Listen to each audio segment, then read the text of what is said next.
Hello all, ഇത് നമ്മൾ discuss ചെയ്യാൻ പോകുന്ന ടോപ്പിക്ക് കോംപ്ലിമെൻ്ററി കെമിസ്ട്രിയിലെ സെക്കൻഡ് ചാപ്റ്റർ ആയിട്ടുള്ള atomic structure and chemical bonding എന്ന് പറയുന്ന ചാപ്റ്ററാണ്. സോ നമുക്ക് ചാപ്റ്ററിലേക്ക് കടക്കാം. Part 1 atomic structure. ഓക്കെ,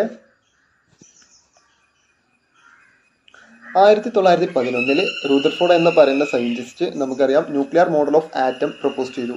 ഇതെല്ലാം നമ്മൾ ഈ 12th വരെ സിമ്പിളായിട്ട് നമ്മൾ പഠിച്ചു പോകുന്ന കാര്യങ്ങളാണ്.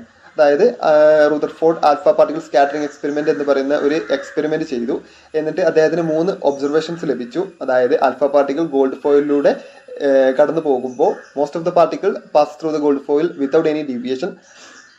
അതായത് ഒരു 80% ഒരു ഡീവിയേഷനും കൂടാതെ ഗോൾഡ് ഫോയിലൂടെ കടന്നുപോയി. ആൻഡ് ഒരു 25 അല്ല, ഒരു 17% ഒരു സ്മോൾ ഡീവിയേഷനിലൂടെ കടന്നുപോയി. But a small percentage, that is 2 to 3% or 1 to 2% gold foil hit ചെയ്ത് and they are bounced back, direct hit ചെയ്ത് 90 ഡിഗ്രിയിൽ റിട്ടേൺ ചെയ്തു വന്നു. ഓക്കെ, ഈ 3 ഒബ്സർവേഷനാണ് റൂദർഫോർഡിന് ഈ എക്സ്പെരിമെന്റിൽ നിന്ന് ലഭിച്ചത്. അതുവഴി അദ്ദേഹം കുറച്ച് പ്രൊപ്പോസൽസ് ഒക്കെ വെച്ചു. എന്നിട്ട് nuclear model of atom propose ചെയ്തു. ഇൻ 1911 പ്രൊപ്പോസ് ചെയ്തത്. Okay,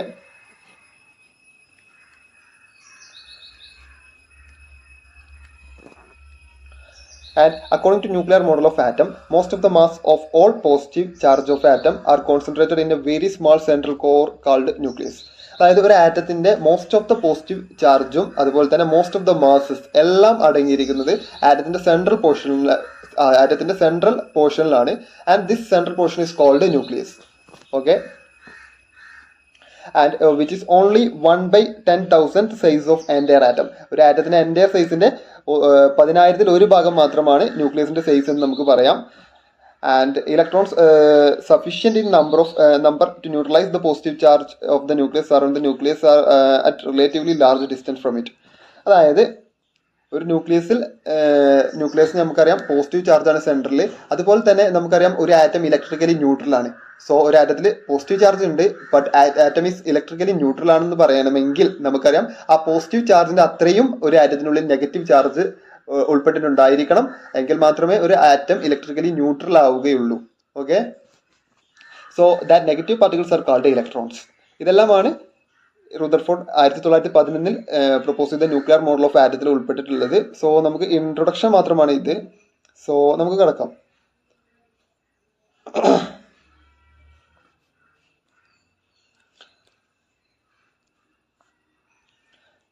And these electrons, they are revolve around the nucleus with very high speed in circular paths called orbits, such that centrifugal force arising out of this motion just balances the attractive force of the nucleus. Okay, അതായത് നമുക്കറിയാം electrons ഒരു ആറ്റത്തിൽ ഉൾപ്പെട്ടിട്ടുണ്ട്. And these electrons are revolving around the nucleus. ഒരു ന്യൂക്ലിയസിന് ചുറ്റും ഈ electrons revolve ചെയ്യുകയാണ്. And they are revolving in circular paths. അതായത് അവർ റിവോൾവ് ചെയ്യുന്നത് സർക്കുലർ പാത്തിലൂടെയാണ്. ദാറ്റ് ഇസ് കോൾഡ് ഓർബിറ്റ്സ് എന്ന് നമുക്ക് പറയാം. ആ സർക്കുലർ പാത്തിന് പറയുന്ന പേരാണ് orbit. And such that the centrifugal force, അതായത് നമുക്കറിയാം ഒരു ന്യൂക്ലിയസും ഇലക്ട്രോൺസും തമ്മിൽ പോസിറ്റീവും നെഗറ്റീവും അല്ലേ, അപ്പോൾ അത് തമ്മിൽ ഒരു അട്രാക്റ്റീവ് ഫോഴ്സ് ഉണ്ട്. ആ അട്രാക്റ്റീവ് ഫോഴ്സിനെ ബാലൻസ് ചെയ്യുന്നത് സെൻട്രിഫ്യൂഗൽ ഫോഴ്സ് ആണ്. So they are revolving around the nucleus. Okay, ഇതെല്ലാം നമ്മൾ ഇതുവരെ പഠിച്ചതാണ്.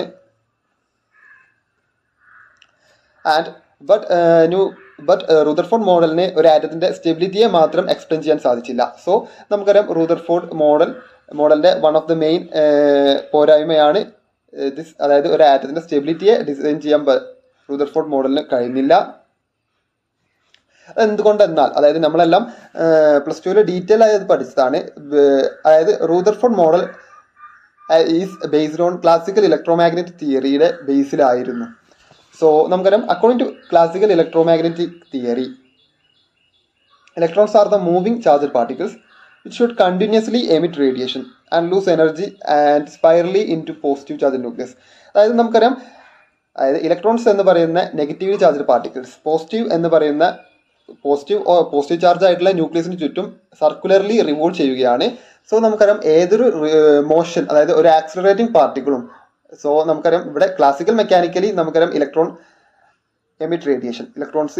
റേഡിയേഷൻ എമിറ്റ് ചെയ്യുന്നുണ്ട്. അതായത് റേഡിയേഷൻ എമിറ്റ് ചെയ്യുക എന്ന് പറഞ്ഞാൽ റേഡിയേഷൻ പുറത്തേക്ക് പോവുകയാണ്. So it loses energy. അതായത് ഒരു പാർട്ടിക്കിളിന് അതിൻ്റെ എനർജി ലൂസ് ചെയ്താൽ നമുക്കറിയാം അതിൻ്റെ ആക്സലറേഷൻ, സോ അതിൻ്റെ സ്പീഡ് ലോ ആവും. അതുപോലെ തന്നെ ആ സ്പീഡ് ലോ ആയി ആ ഒരു സർക്കുലർ പാത്തിൽ നിന്ന് ഡിഫ്ലക്റ്റ് ചെയ്ത് കണ്ട് അത് finally fall into nucleus and that electron is dies. അതാണ് നമുക്ക് സംഭവിക്കാം എന്ന് റൂദർഫോർഡ് പറഞ്ഞത്. അതായത് റൂദർഫോർഡ് മോഡൽ അടിസ്ഥാനമാക്കി നമ്മൾ നോക്കുമ്പോൾ ഇതാണ് ഒരു ആറ്റത്തിൽ സംഭവിക്കേണ്ടിയിരുന്നത്. But actually it is not possible. അതായത് ഒരിക്കലും ഒരു ഇലക്ട്രോൺ ന്യൂക്ലിയസിൽ വന്ന് ഫോൾ ചെയ്യില്ല. Okay, so these are the limitations of Rutherford model. അതായത് മാക്സ്വെൽസ് ഇലക്ട്രോമാഗ്നറ്റിക് തിയറി അടിസ്ഥാനമാക്കിയിട്ട് ഒരു നെഗറ്റീവ്ലി ചാർജ്ഡ് ഇലക്ട്രോൺസ് അതായത് നെഗറ്റീവ്ലി ചാർജ്ഡ് ഇലക്ട്രോൺ ന്യൂക്ലിയസിന് ചുറ്റും റിവോൾവ് ചെയ്യുകയാണെങ്കിൽ finally it loses its energy and finally falls into nucleus. അതാണ് സംഭവിക്കേണ്ടിയിരുന്നത്. But it is not actually possible in an atom. So നമുക്കറിയാം this is the limitation of Rutherford model. And this model could not explain the line spectra of elements. ഒരു എലമെന്റ്സിന്റെ line Spectra ഈ ഒരു മോഡലിനെ explain ചെയ്യാൻ സാധിച്ചില്ല. അതൊക്കെ നമ്മൾ വരും ക്ലാസ്സുകളിൽ ഡീറ്റെയിൽഡ് ആയിട്ട് നമ്മൾ പഠിക്കും. അതല്ല എങ്കിൽ പ്ലസ് ടുവിൽ നമ്മൾ ഡീറ്റെയിൽഡ് ആയിട്ട് സ്പെക്ട്രം എന്താണ്, ലൈൻ സ്പെക്ട്രം എന്താണെന്നൊക്കെ പഠിച്ചതാണ്. സോ നമുക്ക് അടുത്ത പൊസിഷനിലേക്ക് കിടക്കാം. ഓക്കെ, സോ റൂദർഫോർഡിന്റെ ആറ്റം മോഡൽ അവിടെ കഴിഞ്ഞു. നെക്സ്റ്റ് നീൽസ് ബോർ എന്ന് പറയുന്ന scientist who was working in the റൂദർഫോർഡ്സ് ലബോറട്ടറിയിൽ തന്നെ വർക്ക് ചെയ്യുന്ന വേറെ സയന്റിസ്റ്റാണ് നീൽ ബോർ. അങ്ങനെ bore model of atom in 1913 propose ചെയ്യുകയാണ്. അത് പ്രൊപ്പോസ് ചെയ്യുന്നത് ഹൈഡ്രജൻ ആറ്റത്തിന്റെ ഒരു സ്ട്രക്ചർ ഓഫ് ഹൈഡ്രജൻ ആറ്റം വെച്ചിട്ടാണ് ബോർ മോഡൽ പ്രൊപ്പോസ് ചെയ്യുന്നത്. Okay, in order to overcome the drawbacks suggested for Rutherford model, he sought solution from the quantum theory of radiation suggested by Max Planck in 1900. അതായത് 1900 max Planck suggest ചെയ്ത തിയറിയാണ് Planck's quantum theory. ആ Planck's quantum theory of radiation വെച്ചിട്ട് അദ്ദേഹം Rutherford മോഡലിലെ ഡ്രോബാക്സിനൊക്കെ ഇല്ലാതാക്കിക്കൊണ്ട് പുതിയ മോഡൽ ഇൻട്രൊഡ്യൂസ് ചെയ്യുകയാണ്. That is called Bohr model of atom. So നമുക്ക് നെക്സ്റ്റ് ക്ലാസ്സുകളിൽ ഡീറ്റെയിൽഡ് ആയിട്ട് ബോർ മോഡൽ അതുപോലെ തന്നെ പ്ലാങ്ക്സ് ക്വാണ്ടം തിയറി ഒക്കെ ഡീറ്റെയിൽഡ് ആയിട്ട് പഠിക്കാം. So thank U.